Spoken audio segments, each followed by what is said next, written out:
Good morning, and welcome to the WTW second quarter 2025 earnings conference call. Please refer to WTWco.com for the press release and supplemental information that were issued earlier today. Today's call is being recorded and will be available for the next 3 months on WTW's website. Some of the comments in today's call may constitute forward-looking statements within the meaning of the Private Securities Reform Act of 1995. These forward-looking statements are subject to risks and uncertainties. Actual results may differ materially from those discussed today, and the company undertakes no obligation to update these statements unless required by law.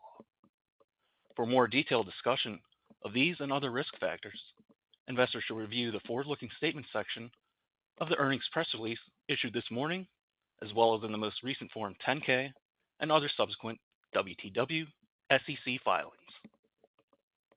During the call, certain non-GAAP financial measures may be discussed. To provide direct comparability with prior periods, all commentary regarding the company's revenue growth results will be on a non-GAAP organic basis unless specifically stated otherwise. For reconciliations of the non-GAAP measures, as well as other information regarding these measures, please refer to the most recent earnings release and other materials in the Investor Relations section of the company's website. I'll now turn the call over to Carl Hess, WTW's Chief Executive Officer. Please go ahead. Good morning, everyone. Thank you for joining us for WTW's second quarter 2025 earnings call. Joining me today is Andrew Krasner, our Chief Financial Officer. Julie Gebauer, our President of Health, Wealth, and Career, and Lucy Clark, our President of Risk and Broking, are also joining us for our Q&A session. In the second quarter, we delivered 5% organic growth, 150 basis points of adjusted operating margin expansion, and adjusted EPS of $2.86, up roughly 20% year over year. Through focused execution, these results were in line with our expectations for the quarter, and we remain on track to deliver on our full-year financial objectives. Our solid first half results underscore the progress we have made advancing the strategic objectives we introduced at our Investor Day last December.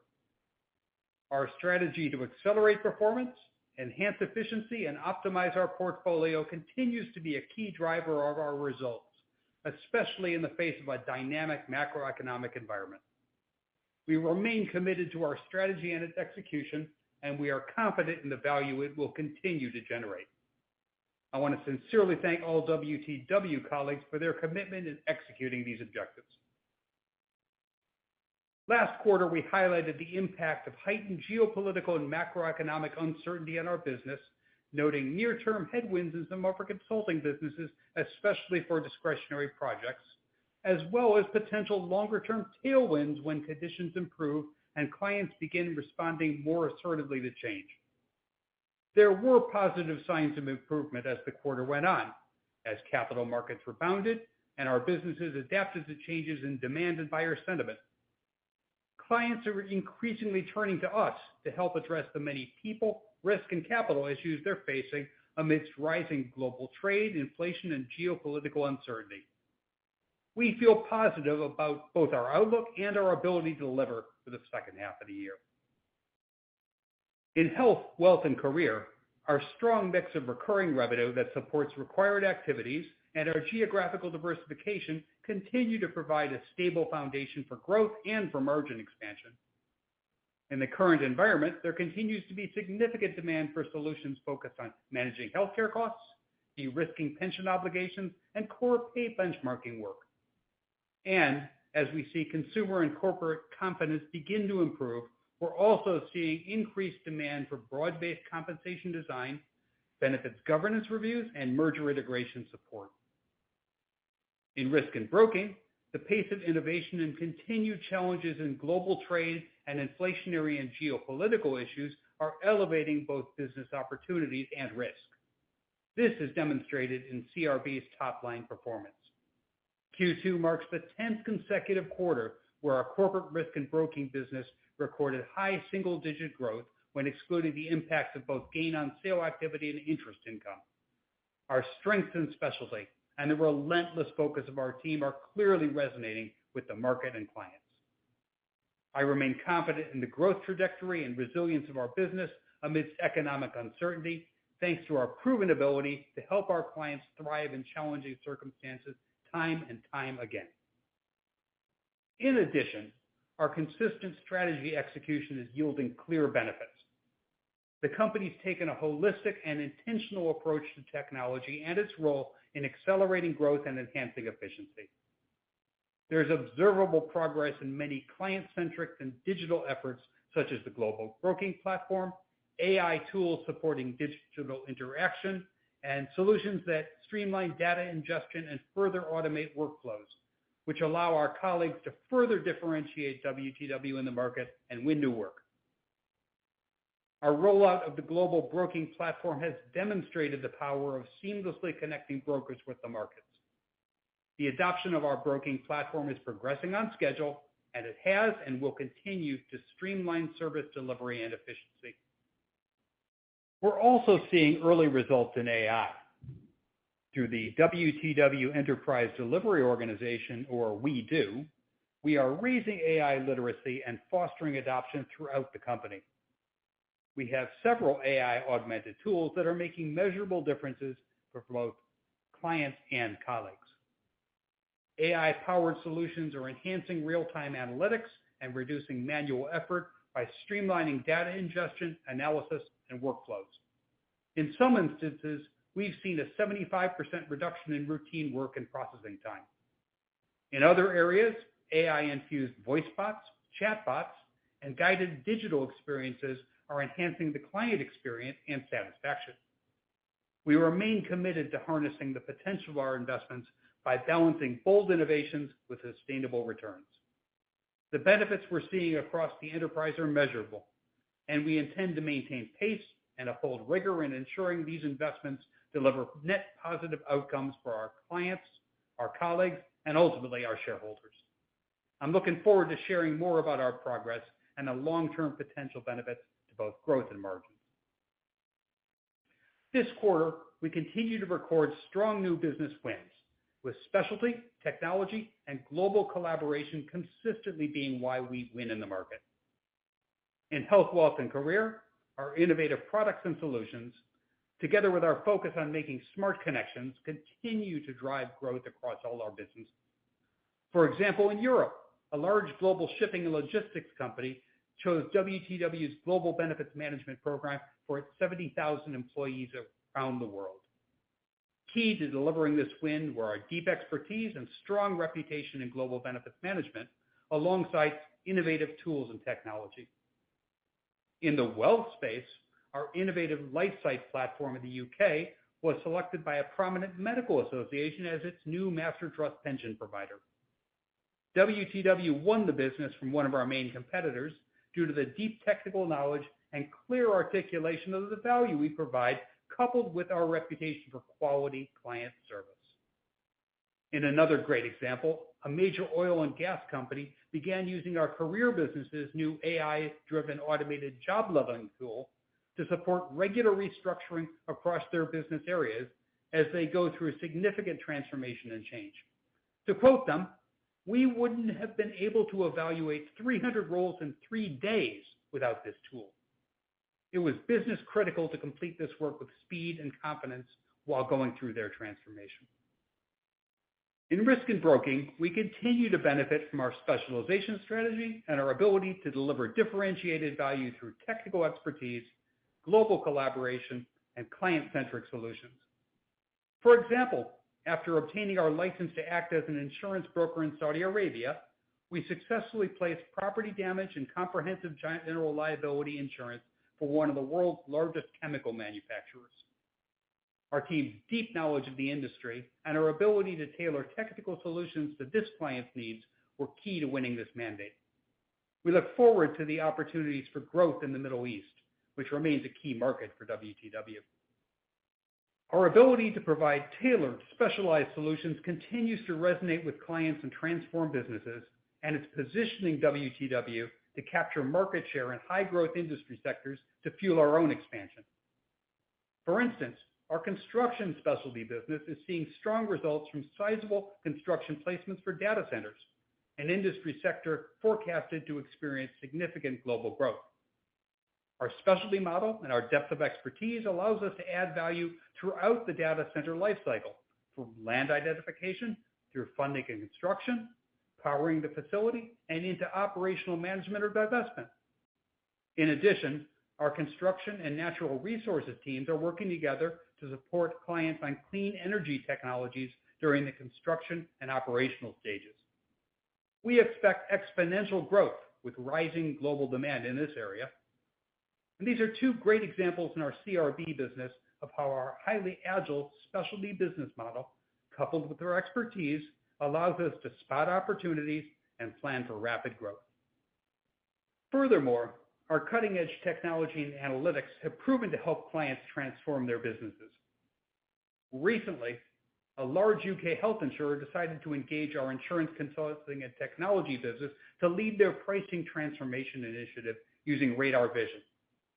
Radar Vision is an AI-driven modeling tool for insurer clients, and it generates early, actionable insights related to inflation, markets, competitors, and customer behaviors to help insurers manage pricing, underwriting, and claims. The implementation of Radar Vision helped our clients sustain a competitive advantage in a rapidly evolving market, while also reinforcing WTW's reputation as a trusted partner in pricing transformation and analytics innovation. Lastly, I want to reinforce our commitment and disciplined approach to optimizing our portfolio. I've highlighted some of the success of our organic investments, but our inorganic growth strategy remains consistent with our prior comments, and we're deliberately patient and focused on, first, enhancing our broking and wealth presence in key markets while strengthening our offerings in high-growth, high-margin areas of our core business. Second, expanding our reach across the insurance value chain to further accelerate our growth while filling gaps in our capabilities and footprint.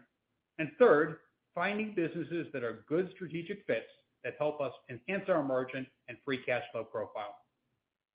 We're pleased to have announced an investment in the United Arab Emirates, along with plans for Willis to become a wholly owned WTW business. This acquisition further enhances our value proposition and client experience delivered to global and local clients, and it directly complements our recent investments in Saudi Arabia by strengthening our presence in the Middle East. We're looking forward to continuing to work with our partners Al Futtaim in the UAE to build on our years of success together. Looking ahead, we will look for ways to continue to balance our capital management strategy. We'll be intentional in delivering long-term operating and free cash flow margin expansion, which will ultimately create long-term value for our shareholders. In summary, results this quarter were solid as we delivered organic revenue growth that contributed to meaningful margin expansion across both segments. We look forward to building on these results in the second half of the year, and we remain confident in our ability to deliver on our 2025 guidance, including mid-single-digit organic growth, adjusted operating margin expansion, adjusted EPS growth, and ongoing improvement in free cash flow margin. And with that, I'll turn the call over to Andrew. Thanks, Carl. Good morning, and thanks everyone for joining us today. In the second quarter, we delivered solid organic revenue growth of 5% and expanded adjusted operating margin by 150 basis points year over year to 18.5%, or 100 basis points of year-over-year improvement when excluding the tailwind from the divestiture of Transact. Adjusted diluted earnings per share were $2.86, which is an increase of approximately 20% over the prior year. As a reminder, we completed the divestiture of Transact on December 31st, 2024, and for the full year 2025, this will create a $1.14 headwind to adjusted diluted earnings per share. As Carl discussed, our solid second quarter results reflect the strong foundation we've built and the benefits of the investments in talent and technology we've made recently. Our strategy continues to resonate with clients and colleagues, and our businesses are highly resilient despite the uncertain operating environment. We are relentlessly focused on our strategic objectives, long-term shareholder value creation, and the financial framework outlined at Investor Day. Turning to our segment results, Health, Wealth, and Career revenue grew 4% compared to the second quarter of last year. We saw a sequential improvement in growth and a strengthening pipeline during the quarter, although clients remain cautious about the macro environment. 4% growth for the second quarter is in line with our expectations, and we remain on track to deliver mid-single-digit growth and margin expansion for HWC in 2025. As a reminder, the vast majority of HWC's business is recurring, with only a small portion being more economically sensitive and discretionary. Our health business achieved strong growth of 8% this quarter, or 9% growth excluding the impact of interest income and gain on sale activity. All regions saw robust growth, driven by double-digit increases outside of North America and solid performance in North America. Strong new business and focus on client retention remain key drivers of growth, coupled with the ongoing appeal of our global benefits management solution. In North America, focused sales efforts and mid-market growth led to an increase in commissions, while consulting projects increased with greater demand for cost management and legislative change projects. Looking ahead, we anticipate demand to remain strong for the health business, driven by healthcare inflation and employers' ongoing need to manage costs while providing a competitive employee value proposition. We also successfully introduced our enhanced mid-market solution in North America and launched new panels and facilities. Overall, we've established a healthy pipeline for the second half of the year. Excluding the impact of interest income and gain on sale activity, health grew 8% in the first half, and we continue to expect high single-digit growth for the full year 2025. Wealth had revenue growth of 3% in the second quarter, primarily driven by the retirement business, which delivered growth across all geographies and solutions.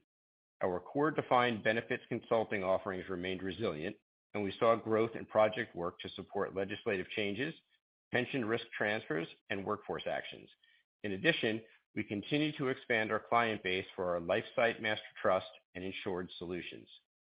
Our investments business saw low single-digit growth with new products and client wins offset by capital market volatility, the latter of which improved as the quarter progressed. This was a headwind we pointed out last quarter and expected it to impact investments results in the second quarter.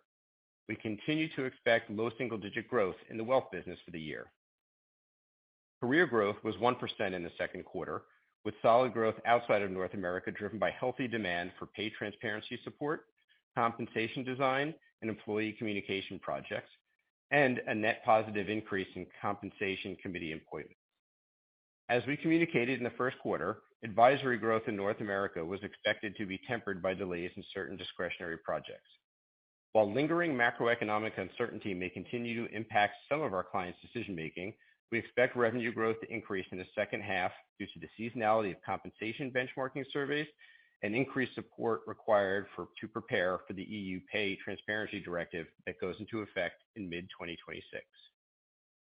Discretionary advisory project work only comprises about one-third of our career business, or less than 5% of the HWC segment. As we previously communicated, we expect career to grow low to mid-single digits in 2025. We continue to expect mid-single-digit growth in the long term based on our past and continued focus on product and technology offerings and recurring services. Benefits delivery and outsourcing, or BD&O, was flat versus last year's second quarter when we delivered 7% growth excluding Transact. BD&O revenue benefited from growth in outsourcing due to increased project and core administration work in Europe, which was offset by lower commission revenue in the individual marketplace business. It is important to remember that even following the sale of Transact, BD&O maintains a B2B2C Medicare business and still generates nearly half of its revenue in the fourth quarter. The seasonality of this business is driven by the timing of the Medicare enrollment period and new business generation, which is even more acute within individual marketplace, where the fourth quarter is about 80% of its annual revenues. Accordingly, we forecast BD&O growth to be stronger in the second half of the year, especially with the expected timing of commissions, new client implementations, and new projects to support regulatory changes. We continue to expect BD&O to grow at mid-single digits for the year. HWC's operating margin in the second quarter was 23.8%, an increase of 190 basis points compared to the prior year, or an increase of 20 basis points excluding the impact of the Transact divestiture.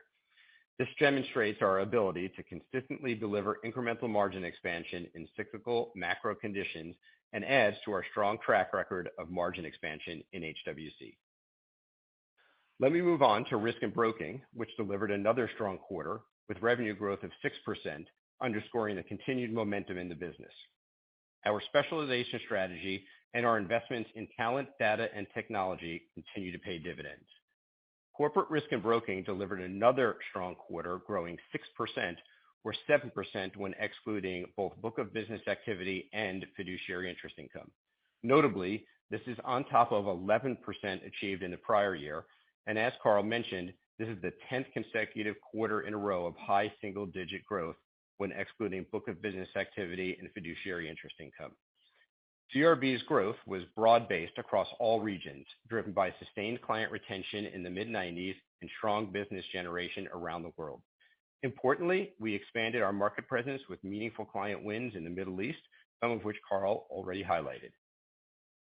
Our global specialization strategy remains a key growth driver for CRB. Our investments are yielding value as demonstrated by its growth continuing to outpace the rest of the segment. Globally, our construction, facultative, surety, and natural resource specialty lines continue to deliver strong performance and were meaningful contributors to CRB's 6% growth this quarter and 7% growth in the first half of this year. Our recent investment in credit risk solutions, both organically and inorganically, is also helping to accelerate performance. From a geographic perspective, our global specialty business had double-digit growth in all of our geographies, underpinned by strong client retention and new business generation. We are excited by the results we are seeing from our specialization investments, and we expect mid to high single-digit growth to continue in CRB for 2025. In our insurance consulting and technology business, revenue was flat versus the same quarter last year. Our pipeline is strong for the second half of the year, especially on the technology sales side, but we observed a weaker consulting environment during the quarter, as well as a more conservative buying behavior for large multi-year technology implementations. Consulting offers services such as reserve calculations, financial and capital modeling, and discretionary projects like transaction services for insurers, whereas technology offers software products that support advanced analytics for claims, underwriting, rate making, and reserving for insurance clients with large multi-year contracts that tend to have longer sales cycles. We have been making a focused effort to bring the combined proposition of consulting and technology closer together to create more value for clients and to drive growth. For the full year, we are now expecting low single to mid-single digit growth in ICT. Turning back to R&B segment results overall, we are pleased with R&B's momentum year to date, which gives us confidence in our ability to deliver mid to high single digit growth for the full year. R&B's operating margin was 21.2% for the second quarter, a 60 basis point improvement over the prior year, or 100 basis points improvement when excluding the impact of foreign exchange. This was primarily driven by operating leverage from strong organic revenue growth performance, coupled with continued expense discipline, as well as benefits from prior year transformation savings. Foreign exchange was a headwind of 40 basis points to R&B's operating margin this second quarter due to the weakening U.S. dollar, but we expect the full year foreign exchange impact to be more modest. We achieved 90 basis points of adjusted operating margin improvement in R&B so far this year, and we are committed to delivering 100 basis points of average annual adjusted operating margin expansion over the next 3 years. The strategic investments we made in our global broking platform, our global placement strategy, as well as our digital automation and workflow optimization are strong foundations for additional operating leverage and efficiencies, and we will see these investments continue to deliver benefits for years to come. Finally, I will give some additional color on our enterprise level results. Adjusted operating margin for the second quarter was 18.5%, a 150 basis point improvement over the prior year, primarily driven by the strong margin expansion in the segments and prudent business expense management.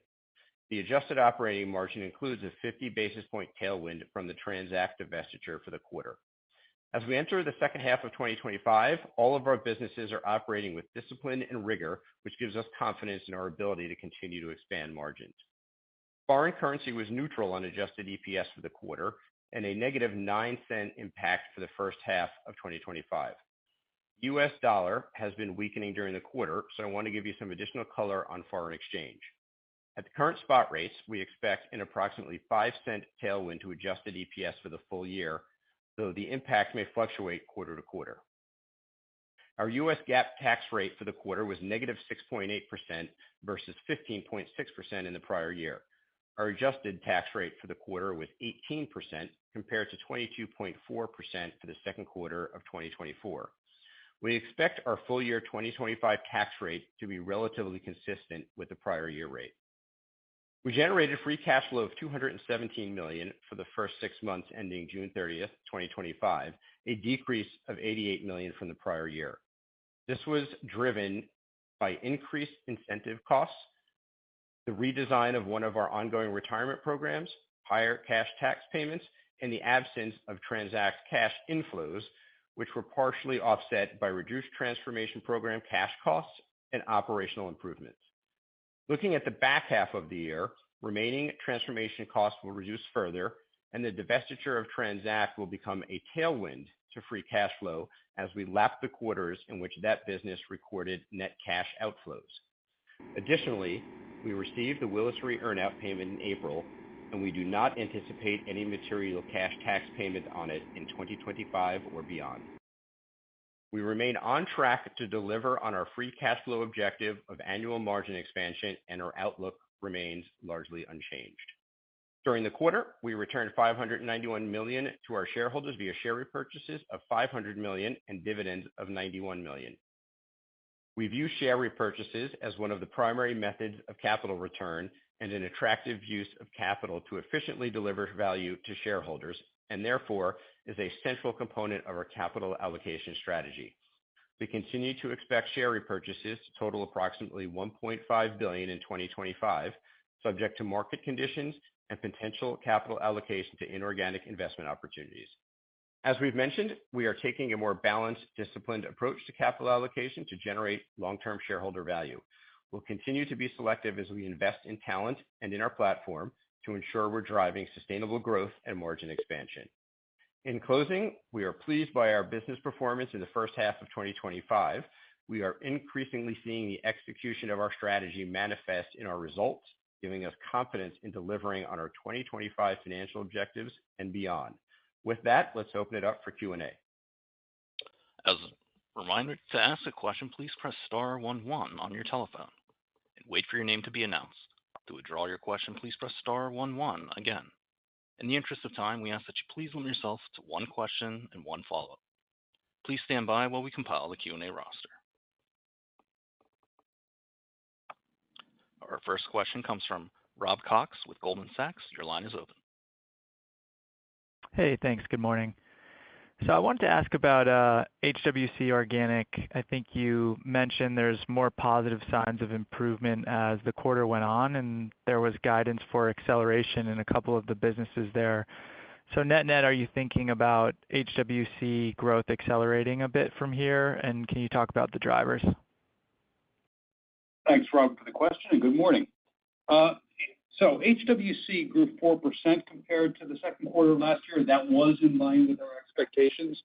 We're seeing demand remain strong for our global benefits management, for pensions, for outsourcing, where we won many notable new appointments that I mentioned earlier. Right? We feel confident in our pipeline, and we continue to expect that HWC is going to have mid-single-digit organic revenue growth and margin expansion for the full year. Yep. And it's Andrew. I can briefly touch on HWC's growth and then would want Julie to comment on what she's seeing. As it relates to health, this continues to be a key strategic focus area for us. We're capturing market share and seeing strong growth play out, as Julie's highlighted in the past. Health saw organic growth of 8% in Q2, or that would have been 9% excluding interest income and gain on sale activity. And notably, we delivered 8% in the first half of the year with strong growth across all of our regions. So we're on pace for high single digits this year. We're also seeing strong demand for wealth, which generated 3% organic growth from strong growth in the retirement business, specifically for our LifeSight solutions and our pension advisory and brokerage services. So we continue to see strong growth trajectory for our investment business as well. And putting those things together, we think of these as long-term accelerators of growth, and we continue to expect low single digits there for 2025. We continue to be confident about our pipeline in HWC and would expect the segment to maintain mid-single digit revenue growth and margin expansion in 2025 and over the longer term. Maybe, Julie, you want to comment about what you're seeing in HWC? Sure, Andrew. I'd actually like to start with an overview across HWC, and that is that clients are carrying on with their recurring and required work, and that is most of what we do. Clients are also starting up new project work. It's typically related to managing cost and risk, and it includes support for corporate transactions, plus some work on specific employee attraction and retention issues that clients are facing. Now, there are puts and takes across our businesses, so I'd like to go into more detail for each business area. Starting with health, it is worth noting that this is the fifth quarter in a row where our growth has been either at the upper bound of mid-single digits or at high single digits, or actually even more. And we expect that to continue at least for the rest of 2025. And that's because healthcare inflation hasn't abated. In the U.S., our latest estimates are for increases of 10% or more, and that's due to several things, like prescription drug costs are increasing significantly, and there are more high-cost claims. On that latter point, we had one client recently tell me that a patient had a $3.5 million claim for gene therapy. Clients are facing similar challenges around the world. And so, of course, they're responding. They're doing things like taking their health plans out for competitive bids. They're evaluating specialty solutions and also considering more significant design changes. And these are all things that we can help with. So we've got a strong pipeline, and we're confident in delivering high single-digit growth for the year. Now, in wealth, beyond the core work that Andrew mentioned, clients are focusing on using pension surplus, they're focused on de-risking, and they're focused on adapting to new legislation. Andrew also mentioned LifeSite. We're live in 12 countries with this solution now, and we're implementing more clients. So all of this supports our outlook for low single-digit growth for the year. For career, we generated growth again this quarter, even with the challenging macro environment. And that's because most of our work is from recurring projects like compensation committee appointments or products like our Embark portal. And on the advisory side, even with some project delays, there are some strong areas, like Carl mentioned, pay transparency and incentive design. Our sales pipeline in these areas for the rest of the year is healthy and it's growing. I also just wanted to highlight that our compensation survey participation, which is a lead indicator of sales later in the year, is up again over last year. So our outlook for the year is for growth, and that's in the range of low single-digit to mid-single-digit revenue growth for the year. Now, finally, in BDO, I want to highlight that a third of our revenues come from our individual marketplace. That's our Medicare exchange. The other 2/3 is outsourcing. I want to focus on the individual marketplace business because we generate 80% of our revenue in this business in the fourth quarter. And we expect growth in that because we've added clients. We also expect to see increases in commissions because we think more retirees will review and switch their coverage. And as a result, we expect mid-single-digit growth this year across BD&O. So, Rob, those are the puts and takes. We think the areas of strength, like health, are expected to more than offset any short-term headwinds or discretionary advisory work in 2025. So HWC expectation is mid-single-digit revenue growth for 25 and over the long term. Awesome. Thank you so much for the answer. Moving on to risk and broking, I think, high single digits again, core organic growth there. Are we basically at steady state contributions from the talent investments at this point? And is growth, does that make growth really a function of the core specialization strategy, or would you say there's still an extra lift relative to normal from the timing of talent investments? So, again, Rob, we're pretty pleased with the 6% growth we delivered in R&B. That was on top of, remember, a 10% growth for the comparable quarter of the prior year. CRB delivered 6%, right, 7% excluding book of business sales and investment income, and that was on top of 11% comparable in the prior year.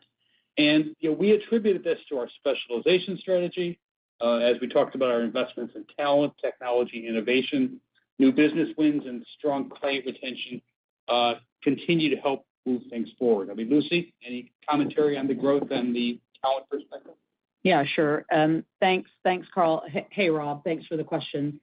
Yeah, we're encouraged by the 6% organic growth in the quarter, 7% in CRB, ex book of business sales and investment income, and combined with the strong results from the first quarter, we think we're in a good position to meet our full year goals. So the growth's been driven by new business, it's been driven by client retention, the impact of the investments we've made in people, which you noted, and technology, both paying off, as well as the specialty strategy. We don't see any end to the progress that we're going to make on the specialty strategy. We remain well equipped to support our clients as they manage the ongoing volatility from trade and geopolitical challenges. We're also continuing to expand our market presence, strong wins across the globe, including the Middle East. Carl highlighted that during his prepared remarks. As a result, we're confident of achieving mid to high single-digit growth organic in R&B. Just for a few further specifics, the strong growth we have in our specialty businesses continues to outpace the rest of CRB, growing at double digits for the quarter. It's important to remember that it's growing at that rate because the strategy resonates with clients, it works for them, and we believe that that helps with the competitive edge. So, yeah, the approach is working. It's a key driver of growth in R&B, and we expect that to continue. Thank you. Our next question comes from Charlie Lederer with BMO. Your line is open. Hey, thanks. Good morning. Andrew, you made some comments about free cash flow. I'm wondering if you can unpack second quarter performance and how we should think about the magnitude of free cash flow margin improvement over the balance of the year. Any puts and takes you could quantify would be helpful. Yeah, absolutely. So for the first half of the year, we generated free cash flow of $217 million. While that's $88 million below the prior year, it primarily reflects the headwinds we called out in our prepared remarks. Specifically, that was the increased compensation and cash tax payments, the timing impact from the redesign of the key retirement program, and the absence of $63 million of transact-related cash inflows that benefited the first half of last year. Those more than offset the gains from the transformation initiatives and underlying margin expansion. But looking ahead, we see a more favorable setup in the second half. The key headwinds from the first half, namely the incentive comp and the retirement program redesign, are now behind us. And we expect a meaningful tailwind in the second half of 2025 from the absence of both transformation program cash outflows and the transact business, which adversely impacted free cash flow results in the prior year. So, here's how we think about sort of the full year view of free cash flow. So, first, we had free cash flow of $217 million through the first 6 months. 2024 second half normalized free cash flow, so excluding the headwinds from transformation and transact, was about $1.2 billion. We expect improvement on that $1.2 billion driven by organic growth, higher margins, and working capital management. And lastly, we do not anticipate any additional cash tax payments on the Willis re-earnout in 2025 or beyond. So putting all of that together, we remain confident in our ability to deliver free cash flow margin expansion in 2025. And we see additional opportunity to build on that momentum in the years beyond. Thanks. That's helpful. I know you just touched on the impact of investments in talent, but I just wanted to follow up. It seems like we've been seeing headlines in the insurance media about heightened competition for insurance brokerage talent. I'm wondering if you guys would agree with that being a theme in today's marketplace and how you're feeling about it and any actions you're taking. Thanks for the question. I'm not sure we see that as particularly a new thing. It's something we've been aware of and frankly capitalizing on for the past several years. Others may have woken up to talent being the key driver for this business. We've believed in it for a long time. So we're staying focused on executing our strategy and making sure we have the right talent in place to support that. Currently, our approach is more opportunistic and strategic, aimed at enhancing our ability to achieve sustainable and profitable growth and create value. Lucy, you want to talk about what we're expecting to see recent hires? Yeah, sure. Thank you. Thanks, Charlie. We, as Carl mentioned, we have been complementing our existing talent by making strategic hires in the areas where we think they'll be most impactful within specialty or within geography in CRB since 2021. It was a deliberate, systematic hiring strategy identified and executed by our existing talent, and a key part actually of Grow, Simplify, and Transform, the strategy set out by Carl and Andrew and my predecessor, Adam Gerhard, for Risk and Broking. It is a strategy that has proven successful for us. We will continue to execute on that strategy. I would also just mention our specialty approach. It's not only a meaningful contributor to organic growth, but it is a key reason we're attracting the right talent in the market. We expect strong growth to continue in our specialty businesses, which is outpacing the average of the rest of the business because the strategy works for clients and it resonates with our people. So yeah, identifying and attracting talent to complement our existing talent base will continue to be a really important part of our future strategy. Thank you. Our next question comes from Elyse Greenspan with Wells Fargo. Your line is open. Thanks. Good morning. My first question, within the guidance, I saw you guys lowered the cost for the Bain and Willis joint venture. I think it's now expected to be 20 cents for the year, right? And I think prior, was 25 to 35 cents. So I guess my question there is, are you guys behind original hiring plans, or is there some other factor related to the change in guide there? And will you guys be ready to transact with that entity by January 1, 2026? Yes, sure. It's Andrew. I'll take the first part. So, the launch is progressing in line with our expectations.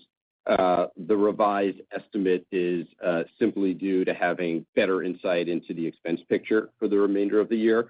So we're very satisfied with the progress made so far and continue to be excited about our reentry into the reinsurance space. Yeah, and remember, Elyse, this is a new launch. We're still in the startup phase. We're focusing right now on building out the infrastructure, hiring new talent, and we'll update you on our plans for entering markets when there's more to share. That being said, right, we're really pleased with the progress we've made so far and remain really excited about our return to reinsurance.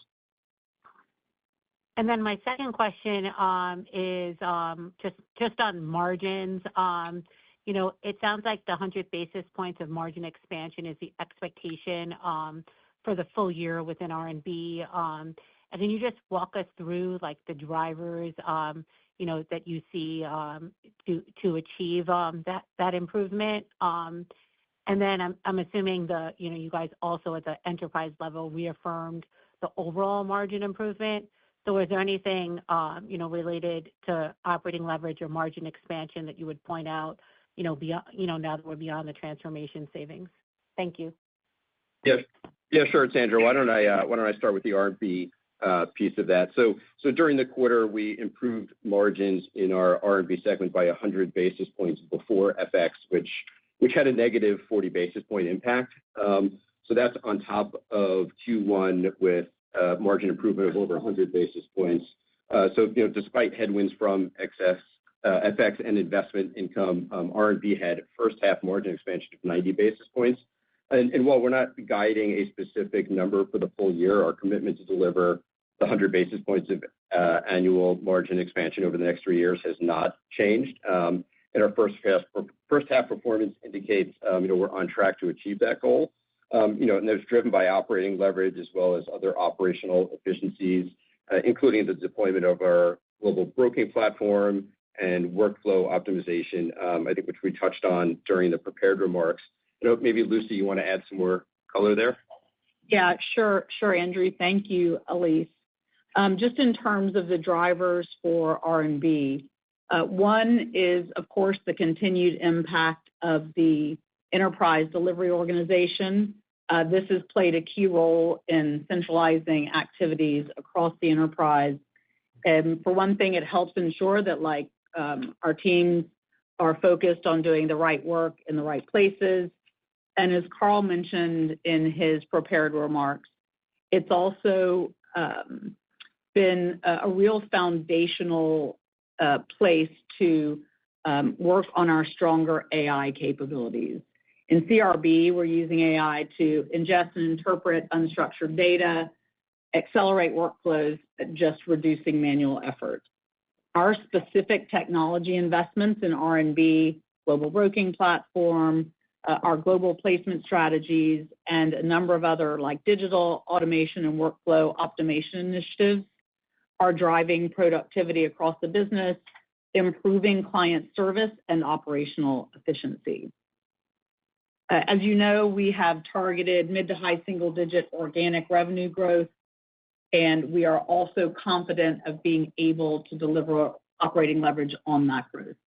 We have room to grow in every specialty line we're in and in every geography.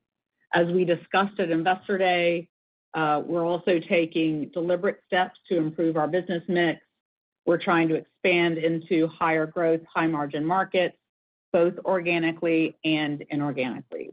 Those initiatives will help us to deliver sustainable margin improvement and contribute to operating leverage. So efficiency gains, operating leverage, those will be the key drivers of the 100 basis points of average annual margin expansion in each of the next 3 years. And we remain confident in our ability to execute on that. Yeah, so speaking a little bit about the enterprise, Elise, our expectations have not changed. We still expect to deliver margin expansion for the year. And I'll let Andrew sort of dive into some margin expectations in more detail. Yeah, thanks, Carl. And, I'd just start off by saying the 150 basis points of adjusted operating margin expansion we delivered this quarter was in line with our expectations. That growth was really driven by strong organic growth and enhanced efficiencies, which drove greater operating leverage. We also had a 50 basis point tailwind from the divestiture of Transact, which was mostly offset by headwinds in investment income and currency. Like Carl said, our margin expansion outlook remains unchanged.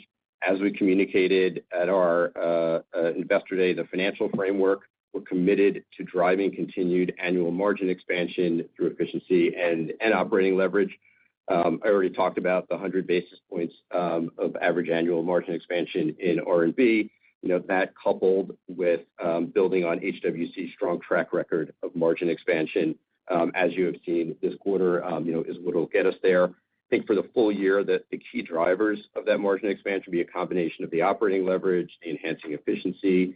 You've heard, I think, about our WeDo strategy, which is set up to continue to drive efficiencies and further streamline processes, which I think gives us a really strong foundation, alongside our business mix and portfolio optimization efforts to really drive sustainable annual margin expansion for WTW going forward.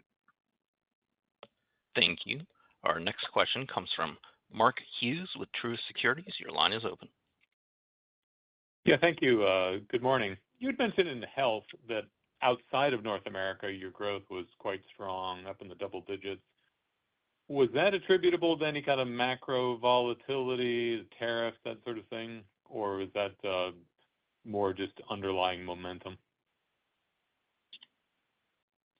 that for outside of North America, our health growth was driven by momentum, as you suggested, and the very significant healthcare cost inflation that organizations are experiencing outside of the U.S. Very good. And then I think in HWC, you mentioned the trajectory through the quarter was good. You saw a strengthening pipeline. Any similar observations about risk and broking, just how that progressed through the 3 months? Yeah, we're expecting to continue to deliver mid to high single-digit organic growth throughout the balance of the year and in the medium to long term. Thank you. Our next question comes from Katie Sakys with Autonomous Research. Your line is open. Hey, good morning. I wanted to dial in on ICT growth expectations over the balance of the year. I understand it's just one of many moving pieces, and that there can be a lot of lumpy transactions that influence growth in the line. But in terms of thinking about the rest of this year, what are you guys thinking might drive higher organic growth, and what assumptions are you making about client spend management as you look into the next 6 months? Yeah, first, let me take a bit of a step back, right? Just give everyone a quick refresher on some key points about ICT. It represents about 11% of the segment, and it's focused on delivering top-tier technology solutions and trusted consulting services to insurance carriers. That's the client base. On the consulting, we deliver both recurring services like reserve calculations, as well as discretionary project work for things like securities issuance or M&A amongst insurance companies. On the technology side, we do software products that support underwriting, rate making, and reserving for clients, and those are typically larger and multi-year contracts. And while we are seeing and continue to see significant value in the combined approach of consulting and technology offerings, due to the softer consulting environment, we're now expecting low to mid-single-digit growth for the full year. Lucy, want to elaborate? Yeah, sure. Thanks, Katie, for the question. We feel good about the ICT business. We're particularly confident about the strong technology pipeline we have for the second half of the year. As we've seen in the past, the timing of some large-scale finance or technology transformations often create variability in the timing of results. So some clients are taking a more measured approach to investment in the second quarter due to economic conditions. Our underlying pipeline and opportunities remain strong. And so our long-term outlook for ICT remains mid to high single-digit organic growth. Got it. Okay. And then on the changing guidance on the reinsurance JV, is it fair to frame the discussion there in thinking that additional upside to that guide would come from further improvement to the insight on expenses, or could we potentially see some further upside into that guide over the next 6 months as you get a better sightline on potential growth expectations? Yeah, I mean, based on what we know today and the startup phase of the business, we don't expect additional changes at this time in terms of the cost associated with getting that built and launched. Thank you. Our next question comes from Brian Meredith with UBS. Your line is open. Yeah, thank you. Yeah, so some other brokers in the quarter have talked about, the impact of the rate environment, particularly large ticket property business on growth this quarter. I'm curious, was there any impact on CRB, and maybe just remind us, what the potential impact of just the pricing environment could have on your revenues? Yeah, sure, Brian. Hi, it's Lucy. Thanks for the question. So that's right. We've seen rates in certain classes continuing to trend downward. We've seen that in the market since the beginning of last year. Like the others have said, most lines are softening. The most affected part of the market is the large and complex property segment. And the part of the market where rates are still hardening is the North American casualty excess umbrella auto. The important thing to remember about where the rating is that after many years of market hardening across all lines, this was expected. We planned for it. The industry will have planned for it. Obviously, we didn't know exactly where it was going to go, but we knew directionally. And so where carriers still consider that they're getting rate adequacy, the conditions will continue to improve for clients. So rate has been a moderate headwind for us, but the two elements that affect how it impacts us are how clients decide to behave and the makeup of our overall book. And just in terms of clients, right? Sometimes they take the savings, sometimes they use the opportunity of a really good market to buy more. And in terms of the makeup of our book, we're about half property, half casualty. We skew to the middle market, so we're not as impacted by large and complex property, and we have a good balance between commission and fee. And just as an overall observation, we've made significant investments in the business over the last 3 years, and those investments are continuing to pay off. So we can't predict the extent to which rates may continue to decline, but we do not rely on pricing to drive our organic growth. And we remain well-positioned and confident about our mid to high single-digit organic growth guidance for risk and broking. That's really helpful. Thank you. And then just, Carl, I wonder if you could just remind us of kind of your view with respect to inorganic growth. And then you talked about strategic acquisitions.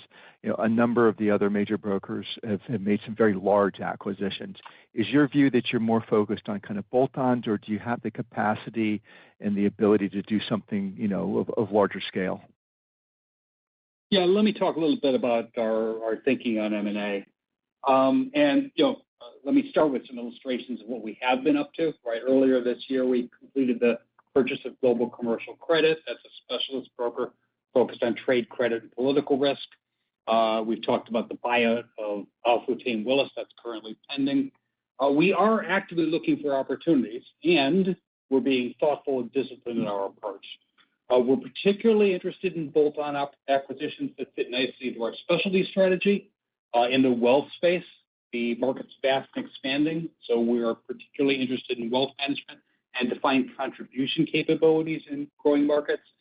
And beyond bolt-ons, we'll also consider larger opportunities to enhance our presence in select geographies or market segments. Ultimately, WTW is leading data and technology platforms and a unique culture.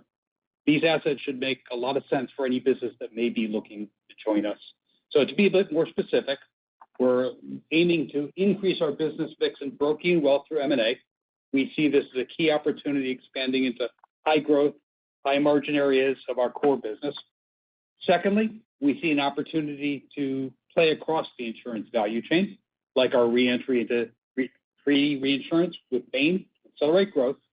And third, you know, a combination with WTW should have a compelling financial story, enhancing our margins and free cash flow profile. And lastly, I want to remind you that we're looking for those that can be a good cultural fit, minimize business disruption, and satisfy the criteria that I just talked about. Now, as far as size, I'm not going to talk about hypotheticals, right?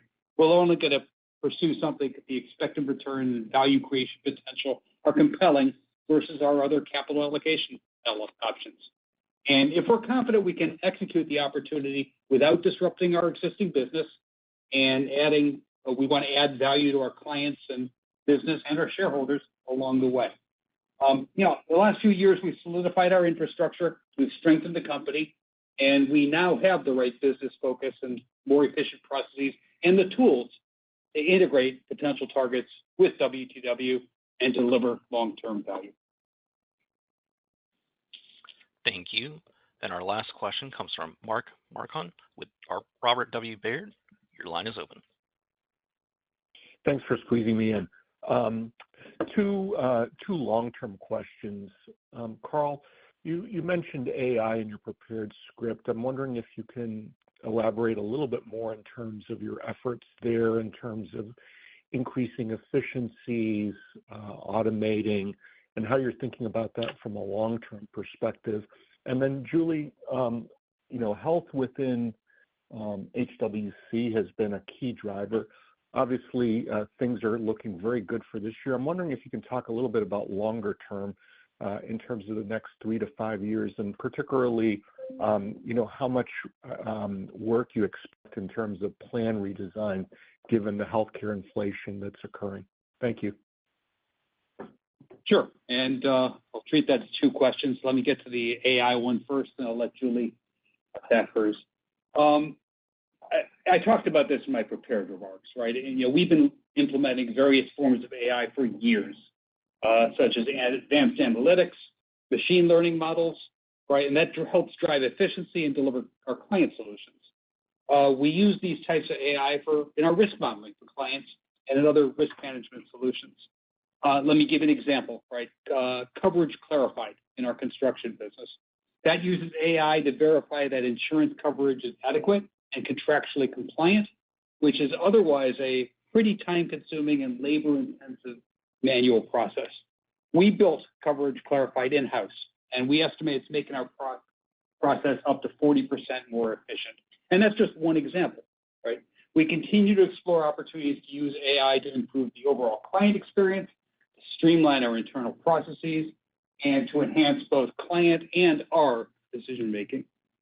Now, as always, we're doing it thoughtfully and responsibly by putting our clients first and in full alignment with our values and applicable legal and regulatory requirements. I'm sure my general counsel's out there smiling somewhere, to ensure the quality of our advice solutions are what clients expect and, what they're accustomed to getting from WTW. So we intend to balance innovation with sustainable return, and we see long-term potential benefits to both growth and margins from our AI investments. Julie? Sure. And thanks for the question on health, Mark.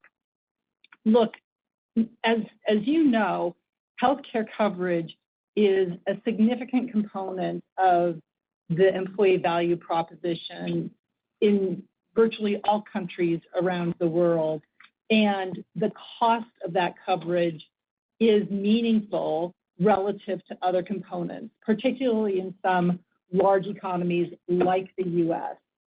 The drivers of cost increase are there currently. I mentioned before, prescription drug, there's overall utilization. There are new treatments that are driving high-cost claims, and we don't see those changing in the short term for sure, but also in the medium term. So organizations will need to continue to keep an eye on this component of their total compensation and benefits costs, and we expect long-term to see high single-digit growth for this business. Thank you.